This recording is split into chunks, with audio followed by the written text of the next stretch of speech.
옛말에 나쁜 사람은 오래 살고 착한 사람은 일찍 간다고 했던, 늘 곁에서 우리를 즐겁게 했던 김우재도 그럴 줄은 몰랐는데 06년 12월 4일 눈부신 병원 천장을 보며 캐나다 런던에서 태어난 김우재는 태어난 직후에 바이킹 전쟁에서 벗어나 한국으로 오게 된, 김우재의 도박 실력은 그가 백린이 되었을 때부터 암시되었다. 돌잡이 때부터 포커칩을 잡게 되어 수많은 매스컴에 오르는 등 한국의 유명 인사가 되었다. 하지만 그가 4살이 되던 해인 2009년 신종플루가 대유행하게 되고, 그로 인해 큰 병에 걸린 김우재는 병을 고치기 위해 엄청난 돈이 필요했다. 하지만 그가 누군가? 그는 어릴 때부터 남달랐던 도박 실력으로 순식간에 병원비를 모으고 8시간에 걸친 대수술을 받아 살아남는데 성공했다고 한다. 그렇게 도박업계에서 검으로 이름을 떨쳤던 김우재. 그는 훌륭한 도박사로 성장해 그가 15살이 되던 해 470억의 수익을 얻고 은퇴하게 된다. 개같이 벌어서 정승같이 산다는 말이 있듯이 도박으로 벌어들인 돈으로 여러 친구 사귀며 에코 장인으로 등극했던 김우재. 그렇게 시간이 지나 그는 17세가 됐다.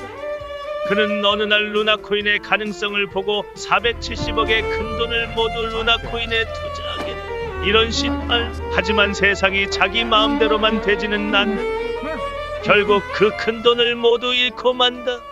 김우재는 잃어버린 재산을 되찾기 위해 막노동을 시작하고 고층 건물에서 떨어져 갈비뼈가 부러지게 된다. 수술을 위해서 당장 큰 돈이 필요한 상태. 15살에 도박사를 은퇴하고 다시는 도박의 길에 빠지지 않겠다 다짐한 김우재.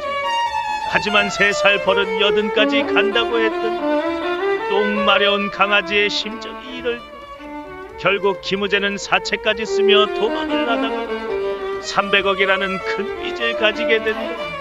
사채업자들의 협박, 쌓여가는 편지. 그는 결국 집 밖으로 나갈 수 없는 신세가 된다.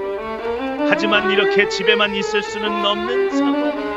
그는 다른 나라로 이민을 가서 이 절망적인 상황에서 도망치기로 결정한다. 그렇게 정한 나라는 그의 고향 및 국적인 캐나다. 김우재는 그렇게 캐나다로 떠날 일정을 잡게 된다. 불안한 감정 잠시 덮어두고 8월 31일만 기다리던 김우재.